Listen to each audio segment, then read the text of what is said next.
Apprends à un homme à pêcher, il mangera toute sa vie, dit Confucius. Longtemps il a appris, à chaque fois un peu mieux. Avec des méthodes toujours plus sophistiquées, il a pêché plus large, plus profond, plus loin, plus fort. Depuis des millénaires, on compte sur la mer généreuse et fragile pour toujours récolter, mais sans jamais semer. Et voilà qu'aujourd'hui, le poisson se fait rare. Scientifiques, pêcheurs et politiques reconnaissent tous ce mal, mais leurs avis divergent. L'évolution des techniques, l'énorme puissance des bateaux, la fermeture des étangs où se renouvelaient certains poissons, les pollutions, autant de coups portés à la faune marine. Cet appauvrissement de la mer, le prix de l'essence et les nouvelles normes européennes font que la pêche est de moins en moins rentable. Pas facile d'être pêcheur professionnel aujourd'hui sur la Côte Vermeille. Les déboires de la pêche industrielle semblent favoriser la pêche artisanale. Ils sont quelques-uns au bord de cette montagne qui plongent dans la mer à faire ce qu'on appelle les petits métiers. Pour eux, l'important est de savoir comment caler un filet, une nasse ou un palangre. Qui sont ces gens de la mer ? Ceux pour qui la vie est inséparable de l'indomptable Méditerranée. Ceux qui partent seuls vers l'horizon, braver les éléments. Leur travail est dur, imprévisible, acharné et souvent dangereux. Et pourtant, ils n'en voudraient pas d'autres. Au large, ils sont libres, seuls maîtres à bord.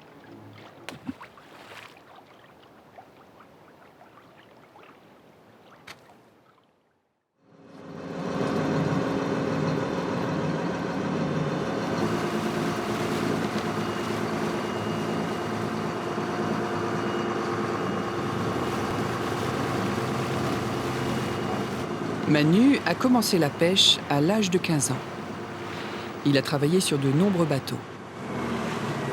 Des lamparos, des chalutiers, des tonniers, les différentes méthodes, il les connaît toutes.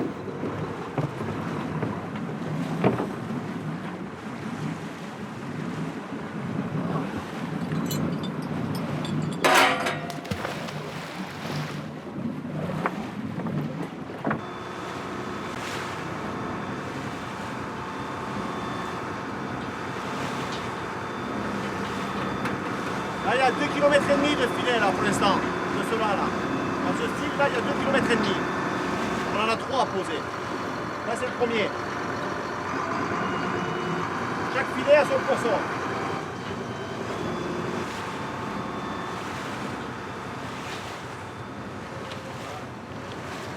Bien, il n'y a pas de courant, ça c'est bon ça. C'est bon aussi. Là, on va caler l'autre filet là. Il y a l'angouste.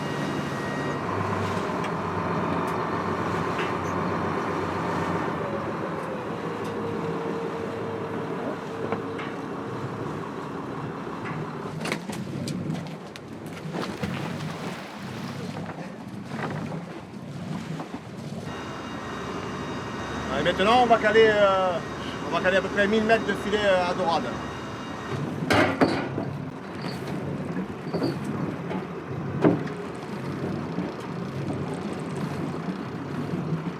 Ils sont devenus solitaires, les rares marins de la côte.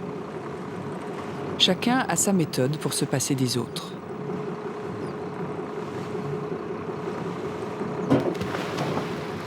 Beaucoup de poissons essayent de se réfugier vers des fonds plus tranquilles.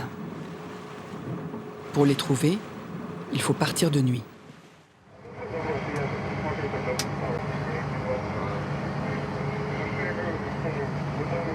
On a 55 minutes de route là et on va relever.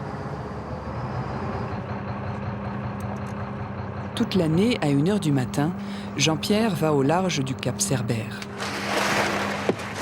Secoué par la houle, dans le vacarme du moteur, il enchaîne des gestes précis.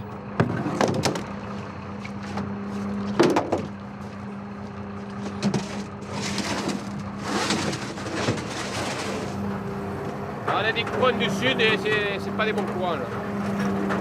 Dans ces eaux passent aussi les chalutiers qui détruisent les fonds en draguant tout dans leur sillage. Leur énorme sac engloutit les animaux en masse sans distinction. Jean-Pierre, lui, les cueille un par un. C'est une pêche que, plus ou moins, c'est du joli poisson, quoi. On ne tracte pas, c'est le poisson qui vient s'attraper dans le filet. Il peut y avoir du galet, il peut y avoir de la galinette. Hein. Mais bon, ici, c'est beaucoup pour le merlan. Hein. Parce que bon, c'est des fonds vaseux et il n'y a que du merlan pratiquement.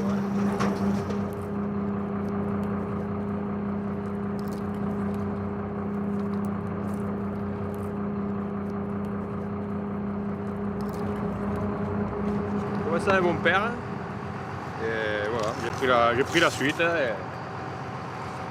depuis l'âge de 15 ans. Moi j'ai toujours été d'Argelès, hein, mais bon, on est resté 9 ans pour vendre aussi, mais bon, on est d'Argelès nous. Mais il vaut mieux la qualité et essayer de se le vendre comme il faut le poisson, le vendre sur étalage au particulier quoi. Parce que bon, les grossistes, bien souvent,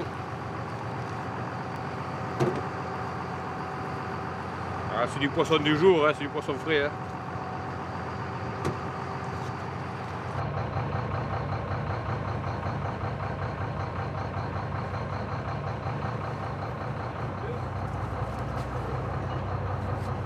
Ah, je suis tendu.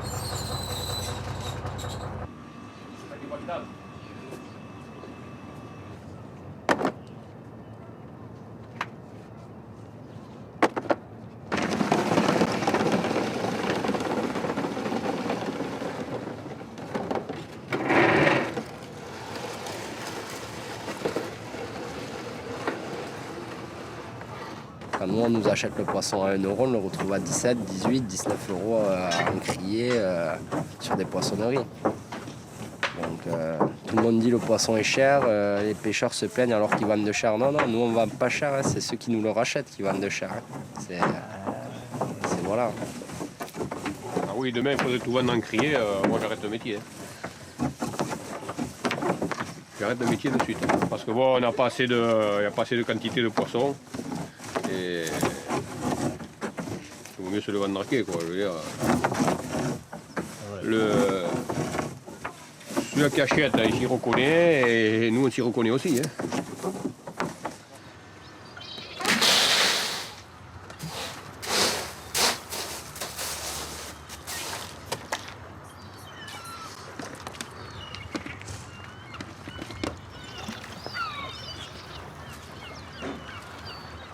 Est-ce que tu veux? Allez, tiens, Mimi. Mimi. Allez, hop et...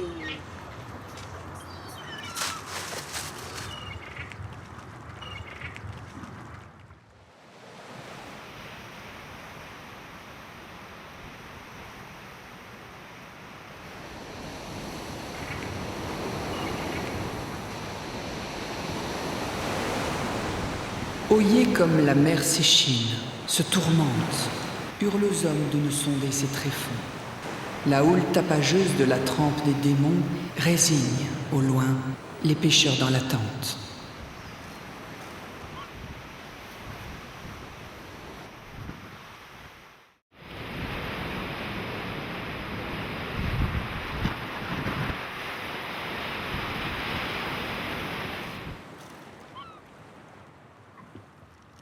Les chalutiers ne craignent plus les tempêtes, ils partent en toute saison.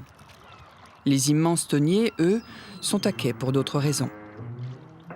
Soumis à des quotas sévères, atteints tôt dans l'année, ces géants passent de longs mois sans sortir, inutiles, amarrés dans le port.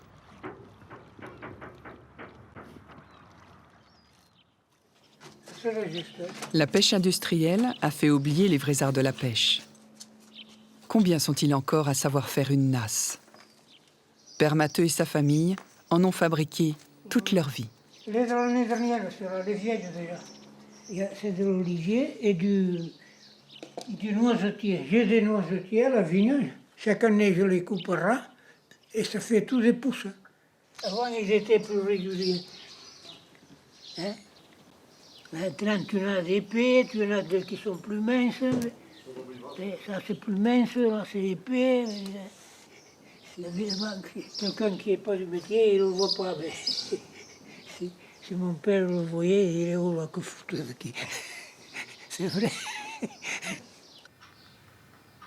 Et le poisson, hein, si tu n'as pas de bon repas, ting-ting, hein.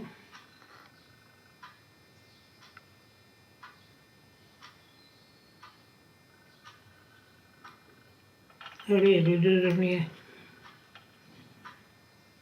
Tout fait mal. Quand on est vieux, les bras, tout ça, tout fait mal. Et puis, quand j'ai mis le retour au mer, que je m'en vais, j'ai 20 ans. C'est comme ça.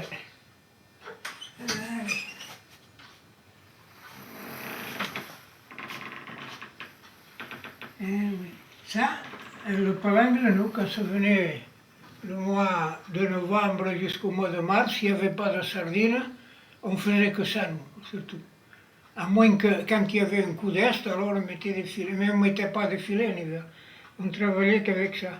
Bon, on descend. Allez.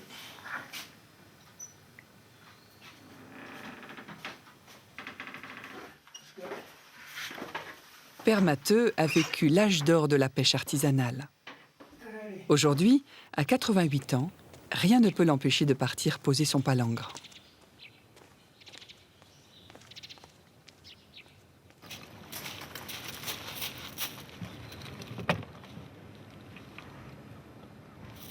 Voilà.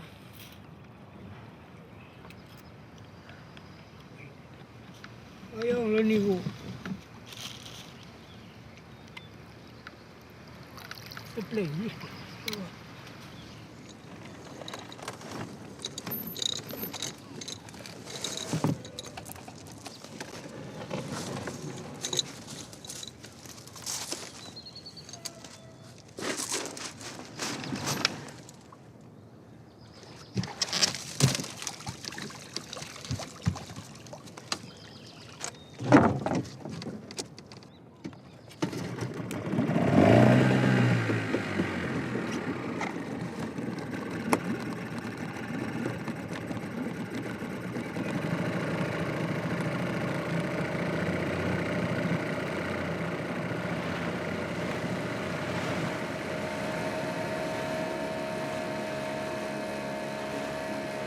Mon père était pêcheur.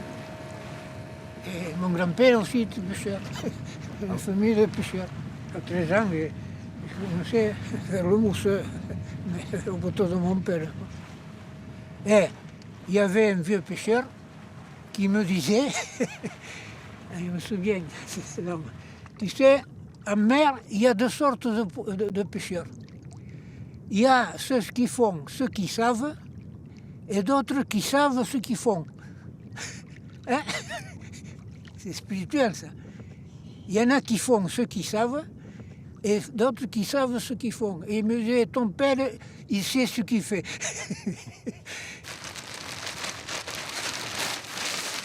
Voilà.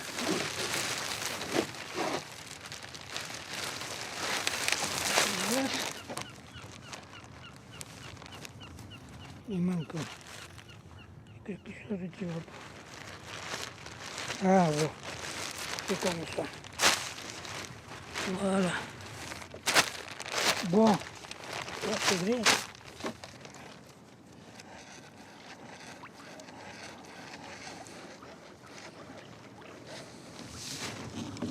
Il va casser, il va casser. Ah, ça y est, il va casser, non? Je sais pas, non?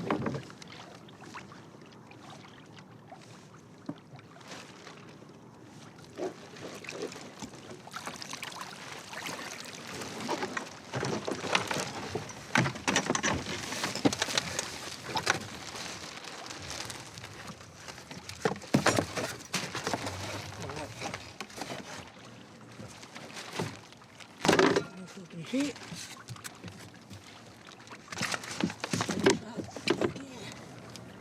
Bon, ce congre, voyons. Oh, j'ai 2 kilos, peut-être non. Oh.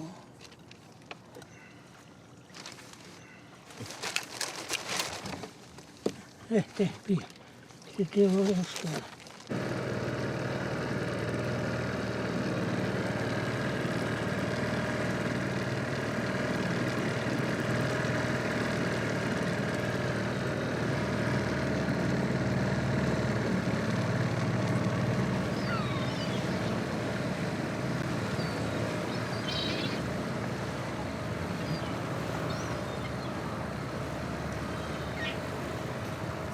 Ce qu'on disait, que quand on ne prenait pas du poisson, le pêcheur disait pareil.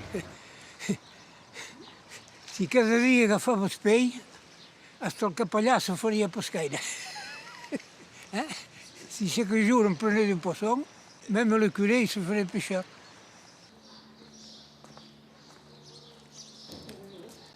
Aujourd'hui, le pêcheur professionnel se sert peu d'hameçons. Son outil principal est la maille. Alors, Le filet moderne est en nylon, invisible sous l'eau et ne se répare pas. Fini le ravaudage et les gros points de corde. pour faire à peu près 100 mètres de filet, ça nous prenait 4-5 heures.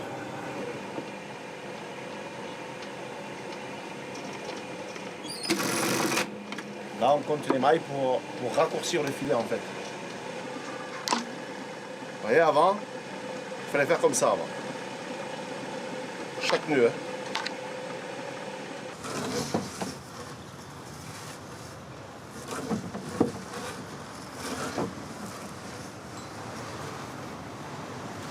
Depuis 8 ans, je vais à la mer avec mon père. Et depuis, ça me plaît. Ça me plaît et je veux faire pêcheur. J'adore l'eau, j'adore les bateaux. Et là, on est en contact avec l'eau, avec tout. Donc ça me plaît. C'est pêcheur ou rien.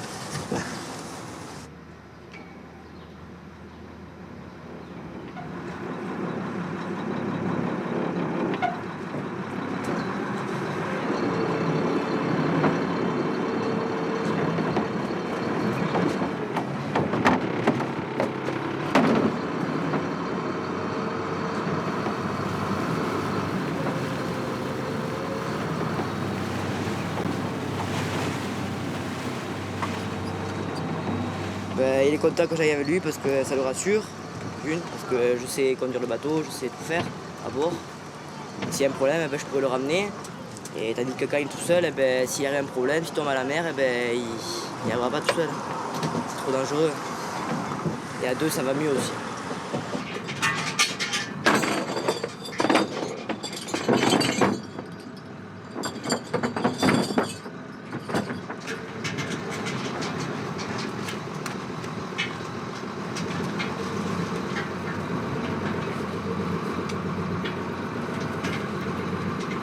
Viens là. Viens.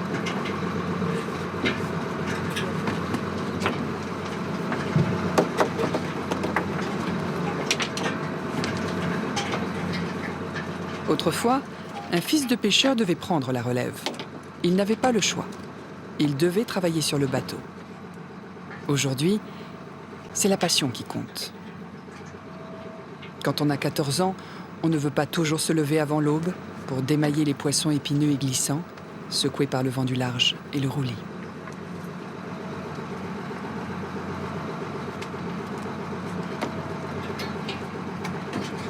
Pour protéger les espèces, les normes européennes imposent aux pêcheurs la taille des filets. Ils ne doivent plus capturer les petits juvéniles ni les gros reproducteurs qui pondent 1000 fois plus d'œufs que les jeunes adultes. Là, c'est la vraie dorade royale, ça. Ça, c'est... Ah! Ça, c'est le top. Mais bon, viens là-bas.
fait une pêche quand même écologique au niveau où voilà, on sélectionne. Vous avez vu comment c'est sélectionné, c'est calibré. Hein. Les merlans, il existe des tailles beaucoup plus grosses, hein, mais c'est pas pour ça qu'on en prend des super gros et des super petits. Hein. Regardez, vous voyez, ça c'était une maille de filet et ça en était une autre. Vous voyez, regardez. Ça c'était entre la maille de 35 et la maille de 38. Vous voyez la différence? Ah oui. Ouais. Et on prend rien de plus petit. Voilà. C'est vrai. Et on ne prend pas des juvéniles, du poisson comme ça, vous n'en verrez jamais. Les merlans, c'est pareil. Les merlans, ils sont tous calibrés. Regardez. Vous voyez comme ils sont calibrés? Ils ne dépassent pas. Hein. Vous en pesez un, il fait 420 grammes. L'autre à côté, il fait 415 grammes. Je veux dire, c'est super calibré. C'est pour ça qu'on laisse la chance aux plus petits et aux plus gros. Nous, on vend le produit un peu plus cher que ce que le poissonnier nous prend. Et les gens achètent beaucoup moins cher que ce que le poissonnier peut leur vendre. En plus de la qualité, bien sûr. C'est du poisson qui sort de l'eau le matin et qui est vendu quelques heures après. Hein. La vente est aussi pour Manu une affaire de famille. À terre, sa femme Natacha prend le relais.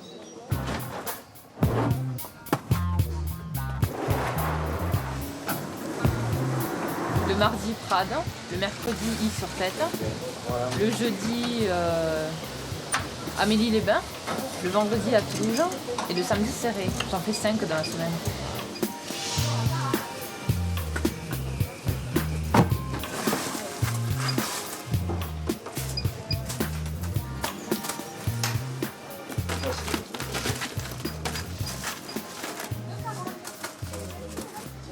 Quelle taille vous voulez? Les plus grosses. Les plus grosses? Combien vous en voulez? Deux.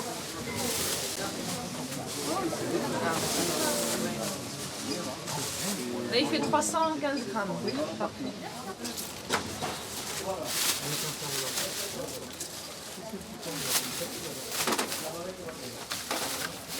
Lequel vous voulez? Je sais pas, le plus gros. Le plus gros, c'est kiff entre les deux premiers. Hein. Allez-y. Allez. Il y a des gens, je trouve qu'ils achètent du poisson, mettons, dans les grandes surfaces, champions, etc. Et moi, ils peuvent le garder, le poisson. Hein. J'ai fait un essai, hein, je ne vous cache pas, hein, mais l'essai n'a pas été concluant. Et oui, irrésistible langouste, baudroie et rouget du jour, les clients vous demandent. En général, tout ce qu'on veut, là, on arrive à l'avoir. Hein. Il y a des bons pêcheurs, donc on a du bon poisson. Wow. Je taperai, il y aura un loup en croûte avec une brochette. Ok? Allez, du blanc d'œuf. On va du citron dans le loup pour aromatiser. Hein?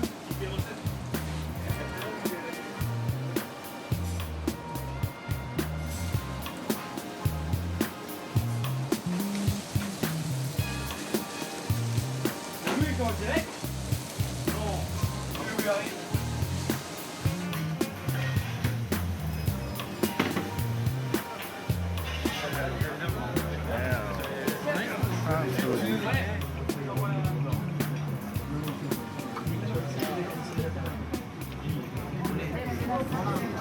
Pourrons-nous toujours savourer le merlan, la dorade et le loup? Qui peut nous rassurer? Un grand pêcheur, c'est surtout connaître là où il va pour mettre le filet. S'il y a des rochers, tout le fond. Et tout ça, ça s'apprend avec les années. Hein. Et nous, on connaissait bien tous les points de repère, parce que tout l'hiver, on faisait que ça, le palangre. Si un jour le courant te mettait sur le rocher, après le lendemain, tu dis, bon, je cale le filet, le palangre un peu plus haut ou un peu plus bas, ça dépend. Hein. Ah oui, on ne s'improvise pas pêcheur du jour au lendemain. Hein.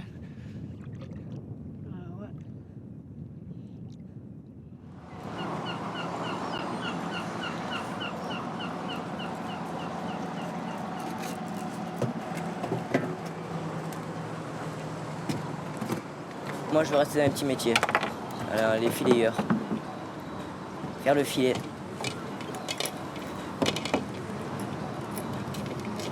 Je voudrais aller au lycée de la mer, à 7, lycée Paul Bousquet. pour faire mes études de patron pêcheur qui se font en 4 ans ou 5 ans, un peu plus. Je reviens avec tous les diplômes et je peux commander un bateau. Je peux commander un bateau à mon père, tous les bateaux que je veux.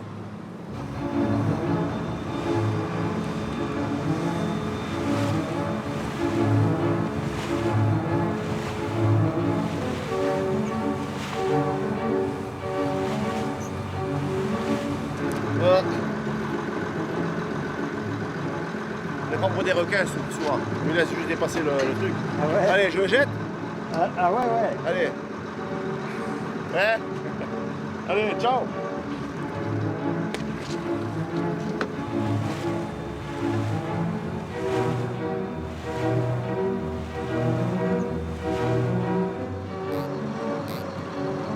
J'entends bien. Vous entendez?